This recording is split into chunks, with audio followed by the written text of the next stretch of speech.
Well guys, it's that time again, another review. This time I'm going to review one of my favourite bikes when I worked at City Coast Motorcycles.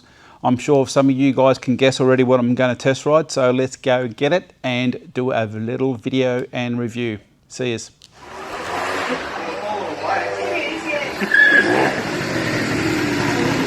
Yeah, it's coming hot. Alright, we're here at City Coast Motorcycles. Check out what we've taken today. Boys have got it all ready for me. The Daytona 660. Well, let's sign up. Let's go. Road's waiting.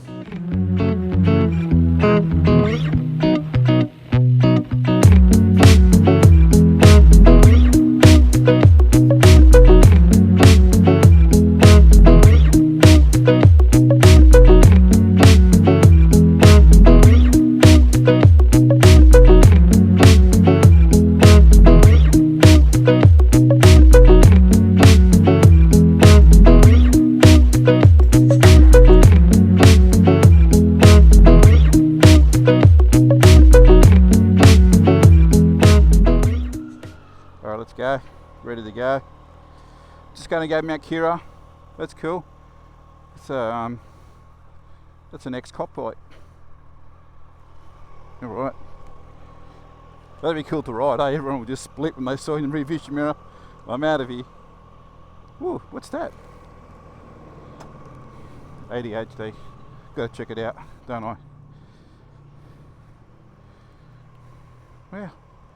It's cool as. I can let it in. Phew, City Coast.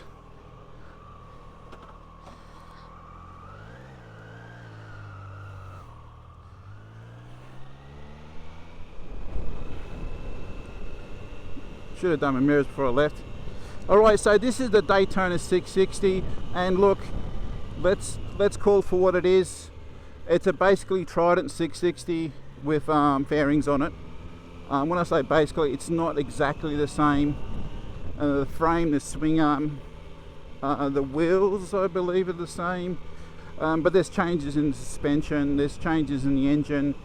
It's basically the same engine physically, just a little bit different inside, and the big difference is how they package this engine.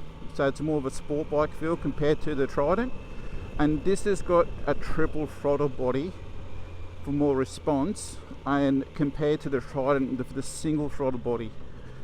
Now I don't know, I'll have to do the research, and maybe I can put it up here for you guys to know if the full power version, which you can get now in the Trident 660, if that comes with a triple throttle body, or is it still single throttle body for the more torque.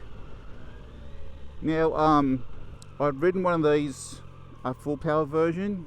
Holy moly, these things are just legit, just probably one of the smoothest engines. And being a 660, so you've got the triple 660 engine, and it doesn't carry much spinning weight, I guess, and so they spin up quite quickly when with the full power version.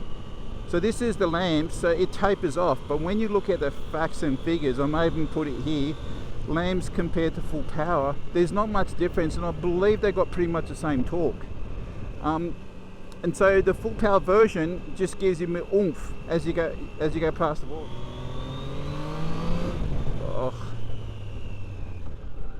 Oh man, I'm sorry Kawasaki, but once you accelerate on the Daytona, it's like, what inline for? Man. Yeah, so like I said on my ZX4 video, I find it hard to pick between the, if I had 15, I find it hard to pick between the ZX4 and the Daytona 660. Look, what I should do is buy both. Just, no, I'm not. I'm only joking. I'm not going to buy two. I'm not going to be that irresponsible.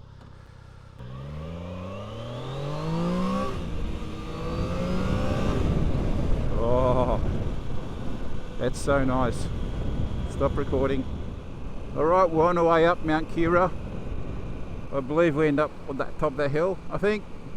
I don't know. I'm geographically challenged sometimes. Yeah, once again, I just have to watch out for debris because there's pretty windy last night, early this morning. So with the Daytona 660, there's a nickname they call it. They call it the R7 killer, and it's actually fitting. Now, as you know, I used to sell Yamaha and Triumph, so I was in a sticky situation because I had to represent both companies, but I get it. And I used to say to people, they come in for an R7 and I say, look, have you considered the Daytona 660, and vice versa. So I always leave it up to them to make the decision, because at the end of the day, I didn't sell bikes, bikes sold themselves. That being said, I think I sold, well, there goes an R7 now. I think I sold, or R1, kind of sounded like an R1, didn't it? I think I sold 12 or 13 Daytona 660s in a 12-month period. So the suspension, this is a shower suspension, but it's not adjustable, unlike the ZX4. And this is not a comparison video, it's just that the ZX4 is fresh in my mind, and it would fall in that same sub 15k. So I think these were 13.2, 13.3. I'll put the price up here because I can't remember top of my head. Man, this thing, and the thing I love about this engine, it's meaty. It's got so much torque down low, so you can be puddling along and just ever gently screw it on, and it's there. The power's there.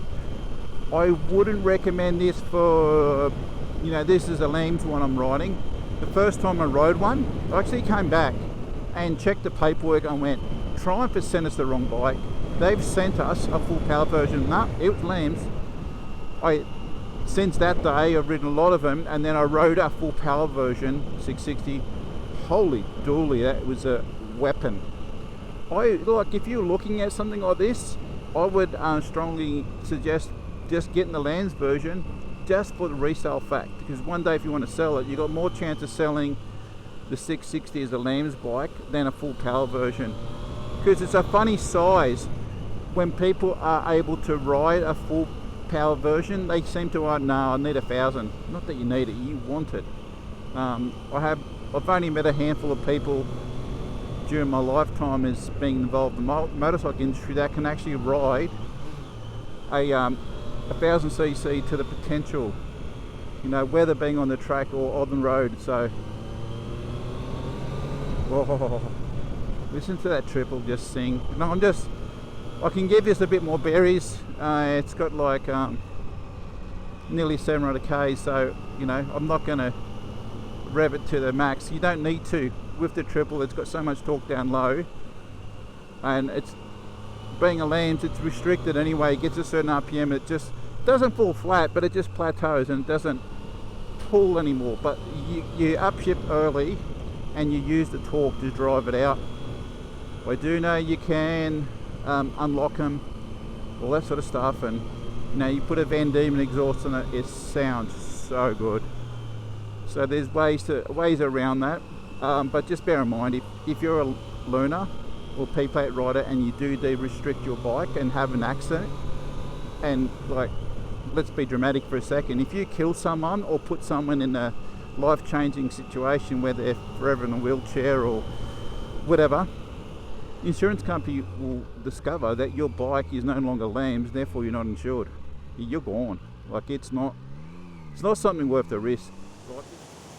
Hey guys, Paul from DOS Motor Garage back here again on another test ride and review, and this time this is one of my all-time favourite bikes to ride because it just delivers such a nice meaty punch, and for the value it's excellent. Now when Triumph announced they're doing another Daytona, the Daytona 660, so many die-hard Daytona 675 fans were going, it's not a real Daytona, not this, not that, and they were having a big spit about it. I get it when manufacturers sort of lean on a name that is synonymous with pure racing pedigree and that kind of stuff. And the Daytona, even to this day, the 675, is a great, fantastic track bike. Like, you just get it, change the fluids and off you go. Now this has been a bit more budget friendly. So it's, like I said on the way up here, it's basically a Trident 660 with fairings. A lot of differences though, so don't say it's just a tarred up Trident, because it's not. This has got triple throttle body, different ECU, different camshafts, different this, different that, and there's a lot of differences in the engine, and when you ride both of them back to back, you can actually feel the difference. And this has been set up for more of a sport orientated ride. Overall, I think this is a great package, and the fact that it's the learner, it's learner legal, and also you can get the full power version. And honestly, you're not going to get, I can't think of another bike. On the way up here, I was thinking maybe the Aprilia RS660, R7, but they call these an R7 killer. So this would be up there, probably one of the best, high performance legal learner bike you can buy for under 15k. Well, the Aprilia is out of that range anyway. I think that's 18, 19. I don't know. I want sort of price maybe here somewhere. So getting back to this bike, it's fantastic. It's even got like these mirrors. They fold up, so you can fold them in towards the screen. So if you need to like lane filter, I do believe they come all the way forward like this, almost touching each other. How for packaging and stuff too. It looks like a bull or something. I don't know why they do it all the way forward. I would have liked to be like the Kawasaki where they lock back into place, where they kind of just go wherever they want. But you get used to it anyway. Now the finish on this typical Triumph, it is stunning. Everything is absolutely amazing. And they come with 3 colours. So if you've got this beautiful red, I'm just trying to think of the colour. Red is a funny red colour name, brain not working. I'll put the colour here. They do this colour, white and a graphite grey. It's hard though, like with a lot of manufacturers, you look on the website and their colours don't match up what they look like in real life. So if you're looking at a colour, you should be able to tell from my cameras, it's actually quite good. You should be able to tell it's a beautiful colour, or just Google it. Better still, go out in the flesh and have a look at one and see if you can get it to bring it outside in the sunlight. You can see the real colour. Also, there's a company called SKDA, I believe that's right. It's a graphics company. They sell sticker kits for them, and we've done a Daytona, and it looked unreal. Like there's all different sticker kits. They do them for the Daytona 660. So even if you got the white, which is still stunning, you can get a graphic kit on it. If you got bored, take it off, sell it standard again. So wrapping up, because I'm not going to spend too much time on this, I think this is an excellent bike. It's very meaty engine, and this is the key selling point on this bike, the smoothness. I explain it to people, this is like the Audi of motorcycles, so refined, so smooth. With that triple engine, the instant torque off the line, it just goes. It just takes you where you got to go. You have a lot of fun, and like not for the faint-hearted, not for the green learners who have no idea, just on the course and want to jump on something. Learn on something smaller first. Then this is more your high performance, the people who really want to have something exhilarating and exciting, and this is the bike. The suspension is really good. Now it's not adjustable like the ZX4 I was talking about yesterday, but in saying that, it's actually really planted on the road. It's not too hard, it's not too soft, it's just right. If you were doing some serious track stuff, I do believe in the UK they race these, and there's a race package there or something along those lines. So I did see a clip of one of these racing, and it just took off from the grid.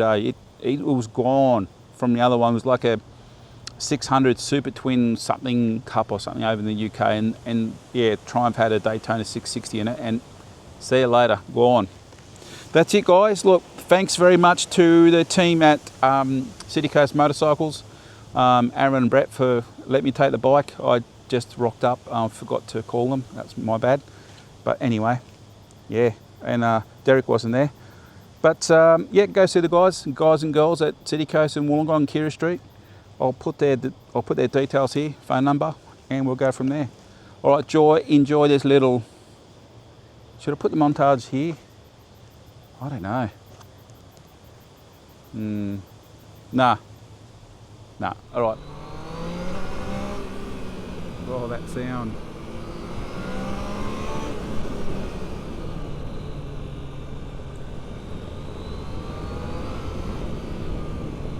This is the very spirit of the motorcycle. As you can tell, just a little bit of a...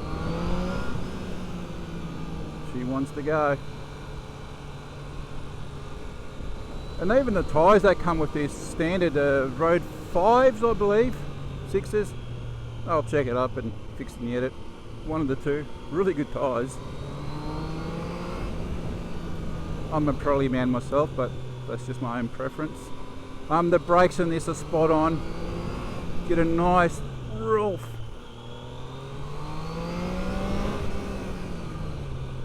Yeah, they bite so nice. Hey, at least I've scrubbed the tyres in. I mean, they're already scrubbed in, to be honest.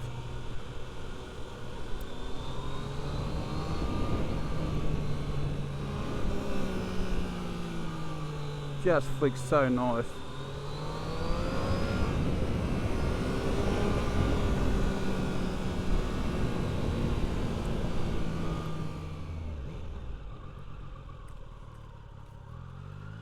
Ooh, just noticed a big rock. Look at that.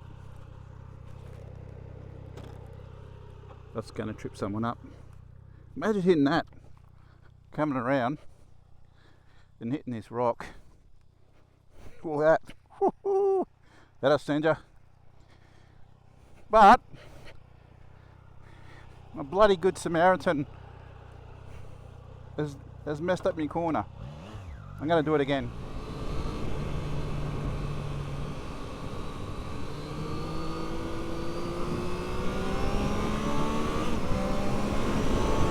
Not to mention the dash, how easy it is to see and read. I like this part of the dash. It shows you the time, the date, what gear you're in, and then above it you can see the tacho and the speedo. Nice and clear, even in full daylight in old eyes like mine. It works well. And you've got this multi-directional joystick thing to go through all the different menus and whatnot. Very, very easy one to use. Now, I don't believe this has got connectivity, or you can have connectivity. I'd have to look online to see if you can still buy the connectivity module. Now, I'm doing 70, and what's the acceleration to 100? Done. That was just nothing. I'm entering a 100k zone, so I need to zip up a bit. Such a nice engine, eh? And like with all engines, they just get better as you put more k's in. Like this has got 700k, so you can give it a bit of berries now. But once they get to about 1500, 2000 k's, hang on. You know, all the things, and you know, we've sat there before. Me and mates, we've sat there and set static sag, and that's all cool and stuff. But I'm not like, oh, this has got, you know, this has got 13 clicks from stop to this and that. I'm not that person. I don't get involved in detail. Detail's just, it just takes up too much RAM in my head. I don't like detail. I want to get on a bike and it goes vroom vroom and it makes me happy. I don't care if this has got the Mark 2.59 section 7.2. I don't care. Just a bike to me has got to, it's got to scratch that itch. You got to get off the bike happier than you were when you're on it. If you're not, you're on the wrong bike. As simple as that. You know, if it's the thing I love about this is that instant torque when you need it. Like I just had to, I wouldn't say an ugly situation, but situation you don't want to be riding with. There's a big fire truck and cars and people do silly stuff. I had a car just cut across me earlier. I didn't have the camera on when I was riding up towards Mount Keira, and you're to be expected. If you're going to ride a bike, you are a target. People don't see you. They want to kill you. Don't know why, but well, they can't see. People don't turn their neck anymore. Like, this is a head check. Yeah, that's called a head check. People don't do that nowadays. They've got all these sensors and they still can't turn their head. Alright, we're nearly back at City Coast. Again, big shout out to the boys and girls at City Coast. I've done my outro up the top of Mount Keira, so yeah, watch that. I'm just going to do another take in case it didn't work. Nah, I'm pretty confident. I think that worked. What do you reckon? Alright, see you.